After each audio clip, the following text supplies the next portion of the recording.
สบายดีท่านผู้ชมยินดีต้อนรับเข้าสู่ในรายการแซบซีดวาไรตี้ต้องขอบอกได้เลยว่าสำหรับแขกรับเชิญในเทปนี้เนาะแซบที่สุดสำหรับสาวคนนี้ที่ดีกรีเป็นถึง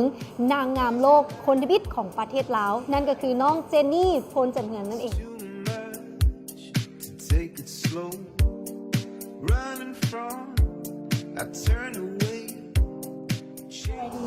สวัสดีเจ้าเนาะถือว่างามสมกับตำแหน่งที่เพิ่นได้ขับมาอีหลีและก็อีกหนึ่งอย่างที่หลายคนสังเกตเห็นและเป็นข่าวที่ฮือฮากันพอสมควร นั่นก็คือการสร้างบ้านให้แม่ที่เป็นหลังใหญ่หรูหราถามแท้เจนี่สร้างด้วยเงือเฮงตัวเองหรือมีทุนไผมาซอยคือบ้านต้องบอกก่อนเลยว่าเจนี่ไม่ได้สั่งคนเดียวเนาะจะมีอ้ายแล้วก็มีเอื้อยมีเจนซึ่งว่าถามว่าแหงมันมีแหงนับหนุนเราอยู่แล้วคือมี2แหงแล้วมีเขาเป็น3แหงในการสร้างบ้านนี้เราจะบอกได้เลยว่าเงินในเงินเจนนี่100%เลยในการสร้างบ้านนอกจากว่าเขาแบบได้เฮ็ดเวียกหลายอย่างหลายคนอาจจะคิดว่าเจนนี่เป็นแค่พิธีกรเป็นแค่นางงามเนาะแต่ว่าบอกได้เลยว่าในนาทีเดียวหรือว่าในเวลาเดียวจะมีหลายอย่างกับอีหลีขายเครื่องกระขายเนาะเดินแบบขายแบบเนาะเฮ็ดทุกอย่างที่ว่ามันได้เงินมาด้วยความบริสุทธิ์และมาด้วยความสะอาดในเจนี่เฮ็ดหมดทุกอย่างเลยแล้วเป็นจังไหนกับการฮับตำแหน่งนอกก็คือมิสเวิร์ลาวคนทำอิฐตอนนี้น่ะพูดซึ้งมันคือฝันเลยได้พี่ตอนเขาประกวดแล้วเขาประกาศรายชื่อเขามันคือฝันเพราะว่าเชื่อเลยว่าตอนเขาน้อยๆนะเขาเคยลิ้นเอามงกุฎมาใส่หัวใจดังเนาะความฝันผู้หญิงแม่ละกะมันเป็นความฝันหนึ่งที่ว่าเจนี่อยากประกวดละกะอีกหนึ่งความฝันก็คือเป็นแอร์โฮสเตสแต่ว่าได้มาตามหาความฝันก็คือเป็นการประกวดเนาะก็ถือว่าได้ตามหาความฝันของตัวเองแล้วเป็นอะไรนี่หลังจากที่ว่าได้ตำแหน่งแล้วเนาะเจออุปสรรคเจอเรื่องของการที่อาจจะเวลาอย่างต่างๆสปอนเซอร์สนับสนุนเขาพบพ่ออย่างมาเน่อยากจะให้แชร์ประสบการณ์ให้ฟังคือว่ากับเป็นปีแรกของเราเนาะพวกคนนี้ก็ถือว่าค่อนข้างแล้วกับจะพอหลายสมควรเพราะว่าเนื่องจากว่าเขาบ่มีเลี้ยงเขาบ่มีรุ่นเอื้อยมาก่อนที่ว่าจะคอยบอกสอนว่าจะนี่ไปเวทีนี้เขาต้องเจออย่างแน่ต้องเฮ็ดจังใดถึงจะเข้ากับกิจกรรมต่างๆเพราะว่าเขาบ่มีรุ่นเอื้อยมาก่อนเขาเป็นคนแรกที่ว่าเขาจะไปบุกเบิกแล้วเขาจะเก็บเกี่ยวประสบการณ์ตัวนั้นมาสอนน้องให้ต่อไปเพื่อน้องได้ไปเขาจะได้ใช้ประสบการณ์ก็ถือว่าพบคมอย่างยากหลายเพราะว่าเรื่องการเดินทางแล้วก็เรื่องความรู้ต่างๆที่ว่าเขาต้องได้ไปเช่าเองต้องได้ไปศึกษาเองต้องได้ไปเบิ่งว่าในการประกวดนางงามโลกคุณต้องเฮ็ดจังได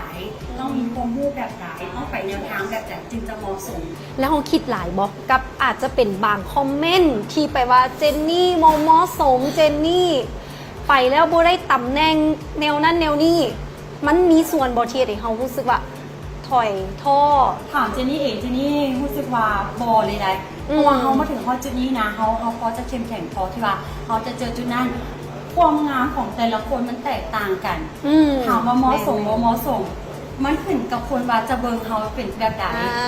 เจนนี่งามในแบบเจนนี่แต่เจนนี่ก็บ่สามารถเป็นในแบบคือไอ้ผิงได้ไอ้ผิงก็งามในแบบของไอ้ผิงแล้วแต่คนว่าจะเบิ่งว่าผู้ใดงามหรือผู้ใดบ่งามมันแล้วแต่ความคิดของแต่ละคนว่า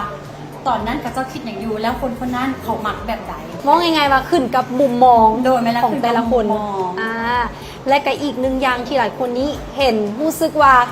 อิจฉาตาฮ้อนเนาะอยู่ใน Facebook เพราะว่าหากันไปเที่ยวใหม่ๆมันมากับหวานใจเนาะเจนี่กล้าโพสได้จังไดกับผู้ครูโบย่านแบบว่าเสียภาพพจน์ในตอนที่เขากำลังดำรงตำแหน่งอยู่หรืออาจจะเฮ็ดให้เขาเรตติ้งตกถ้าถามเจนนี่ในแง่ความคิดของเจนนี่เนาะการมีครูก็ได้วัดแพกว่าเขาจะเป็นคนดีในสังคมบ่ได้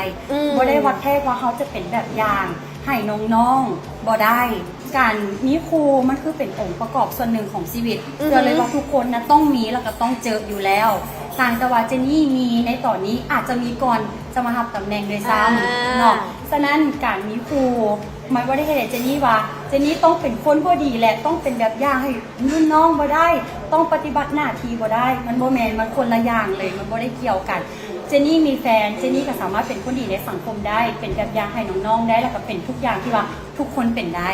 ม ฉะนั้นมันบ่เกี่ยวกันเลย ถือว่าตอบได้ตรงประเด็นและดีหลายเนาะ อยากจะฝากอย่างถึงแฟนๆที่ว่าติดตามเจนี่อยู่จะเป็นผลงานในใบนี้หรือว่าจะมีอย่างที่ไหนได้ติดตามต่อ โดยการติดตามเจนี่ได้เนาะทาง Facebook และ Instagram เสิร์ชไปว่า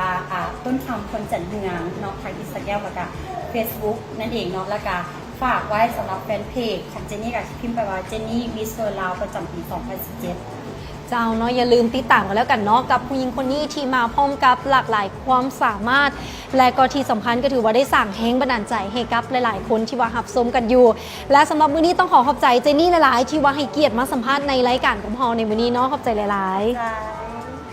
และที่สำคัญขาดบ่ได้เนาะท่านผู้ชมก็ต้องขอบใจสถานที่ในการไทยทำมื้อนี้เนาะหลังจากที่ว่าเสร็จสิ้นภารกิจสัมภาษณ์แล้วเราก็จะมีการลุยอาหารกันต่อนี้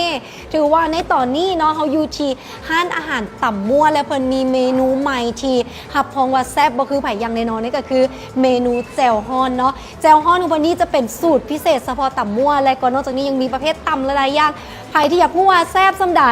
ลองมาซิมกันได้อยู่ที่สาขาเข้มของหรือว่าสาขานาไซนั่นเองเนาะปั๊มน้ำมันปตทเนาะสำหรับมื้อนี้พวกเราสองคนต้องได้ขอลากันไปก่อนเด้อขอตัวไปกินข้าวก่อนเนาะบ๊ายบายสบายดี